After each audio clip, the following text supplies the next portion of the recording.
CNN 10 years ago today, a massive earthquake struck Haiti, transforming capital city Port-au-Prince into a nightmare in seconds. Some 70,000 people would be buried within a week's time. Hundreds of thousands more would follow them to the grave. The devastating force of the 7.0 quake on January 12, 2010, split the country's history itself in two, before, and after.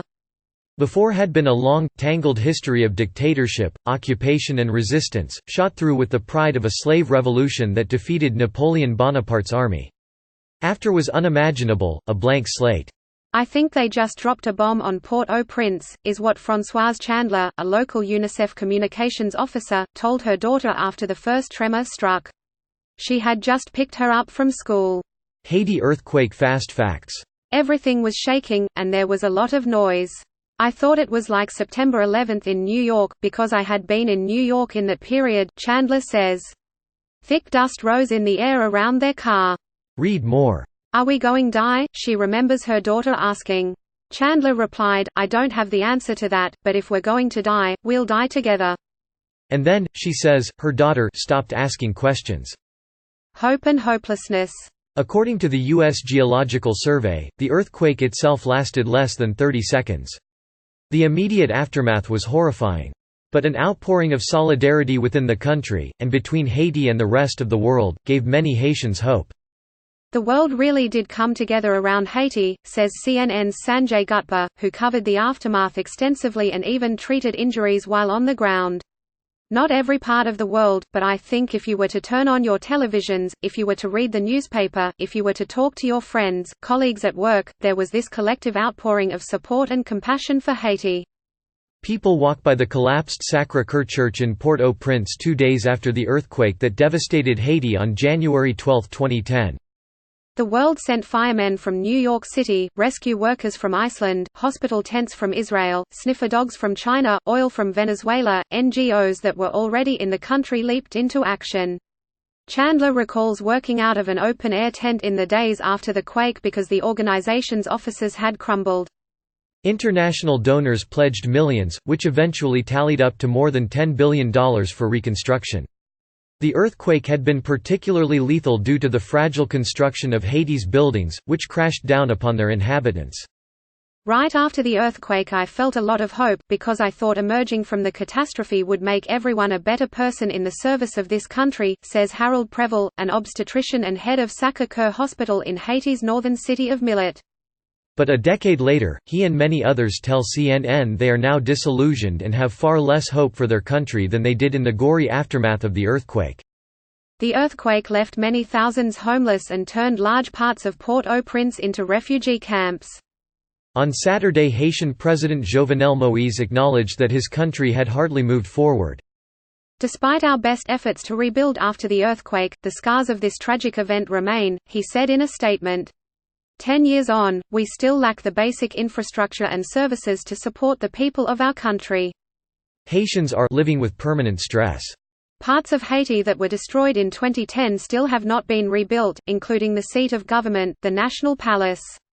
And there is little sign that buildings which have been reconstructed are structurally sound enough to keep inhabitants safe through the next earthquake. Whiplashed between disasters both natural and political over the past decade, many Haitians have not had a chance to rebuild mentally or emotionally either, says Marlene Naromi Joseph, a Haitian psychologist who has worked with Médecins Sans Frontières Doctors Without Borders for 12 years. She was on the front lines of emergency medicine in the aftermath of the quake, working with patients who had lost limbs, children who had lost their parents and colleagues who had borne witness to the quake's horrors. Joseph recalls witnessing the first bodies being collected in a city street on the day after the earthquake. The sound that the bodies made falling into the truck was nauseating, she says.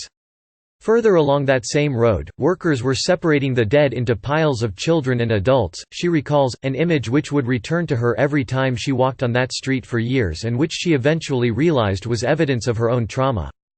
Professor Nerva St. Louis, who was injured in the earthquake, puts on a prosthesis at her home in Port-au-Prince in January 2020. 10 years after the earthquake, many Haitians continue to live with the weight of physical and psychological trauma. Even though there were no longer the children, no longer the dead, it was as if it were the first day that I was seeing them, she says. My brain had saved this image and became stuck on it. Some patients still have flashbacks to the sensation of the earth moving beneath their feet when revisiting certain settings, like the hospital's operating room, she says. According to Joseph's diagnosis, the country's misfortunes over the past decade have piled stress upon trauma. In the years since the earthquake, the country has been pounded with hurricanes, floods and drought. It's also been betrayed by human error, tied to a devastating cholera epidemic, for example, and government corruption that has sparked Haiti's current political unrest. We can live with stress, but living with permanent stress will not leave the body without consequence.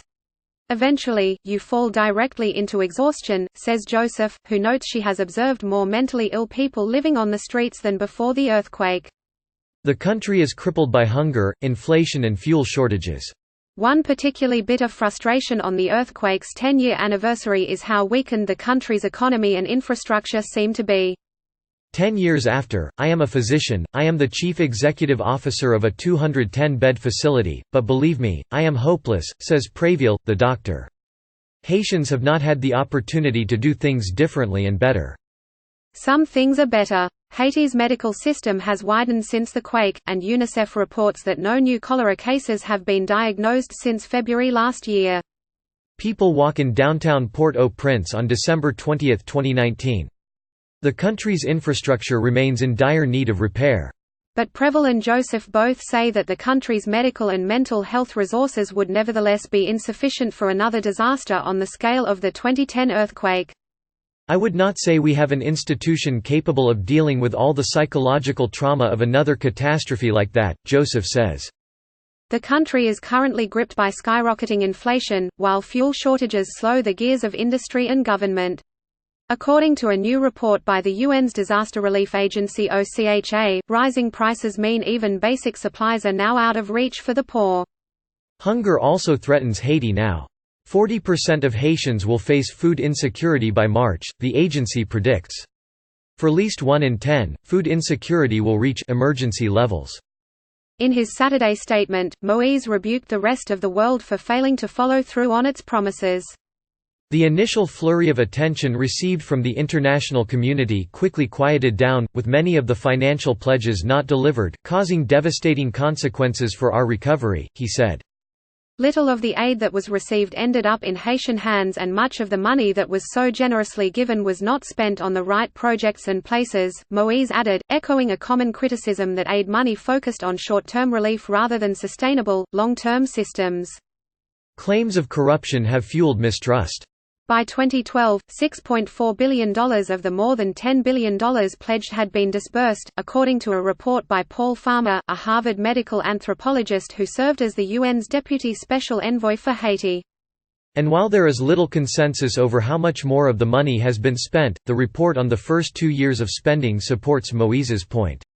It noted that less than 10% was disbursed directly to the government of Haiti using its systems, less than 0.6% was disbursed directly to Haitian organizations and businesses as program grants. What Haiti's government has done with the funds it had at its disposal is also a cause for complaint for many citizens.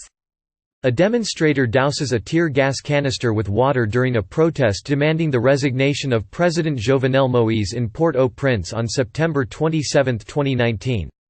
For nearly 2 years now, Haiti has been in political crisis, sometimes punctuated with countrywide lockdowns, over dissatisfaction with the government and how it has dealt with allegations of extraordinary corruption.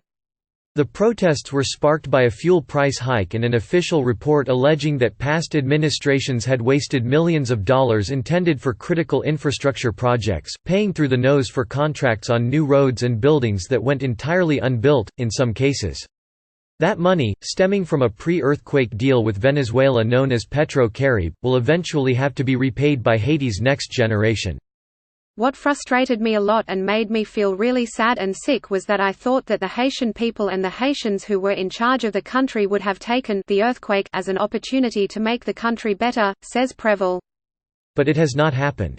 My leaders have become more selfish, they have been robbing more. So instead of taking the opportunity to change the country, they've made it worse. Haiti has never come out of the darkness of the 2010 earthquake, says Etzer Emile, a Haitian economics researcher and entrepreneur in Port-au-Prince who identifies himself as one of the activists calling for change. He credits the Petro-Caribe scandal with drawing local corruption into focus and creating a movement for change, disruptive as it is. People march in Cité Soleil during the anti-government protest on September 27, 2019. You know, that can make us feel like there's something actually we had, and we didn't really take advantage of it. Now that the government has publicly documented funds lost or disappeared, Emile says the numbers are accessible in a way that they weren't before. They also can be shared easily thanks to social media, fanning outrage and calls for change. Though the Moïse government has pledged to crack down on corruption, protesters say the president has not done enough and are calling for him to step down. What will happen next? Haiti is considered one of the most vulnerable countries to climate change, and its location in the Caribbean lies squarely in the middle of a hurricane belt. As it looks toward the future, how Haiti can prepare for the next great disaster, and what kind of help it might receive, are urgent questions. Emile believes Haiti no longer commands the same interest and compassion that it did in 2010. If Haiti's reconstruction had been a success, maybe we could have been interesting to people as a case study. But it was a failure, so people feel fed up, they don't even want to talk about it that much, he says. The further we go from the earthquake, the less interested people are in Haiti. The drop in interest is, in fact, measurable. A 2019 UN plan for humanitarian aid to Haiti only managed to raise a third of the funding it needed.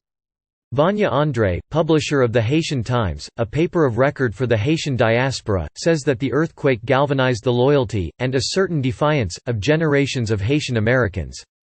A boy flees from tear gas during clashes with Haitian police in Port-au-Prince on February 15, 2019.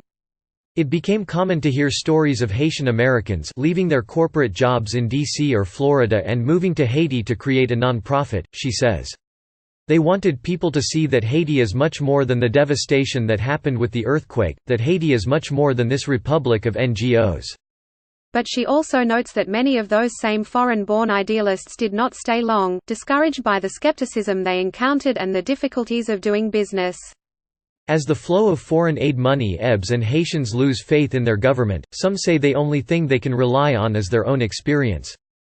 Preval, the obstetrician, says another earthquake would be Haiti's worst nightmare and that he still gets flashbacks to the feeling of the ground moving under his feet.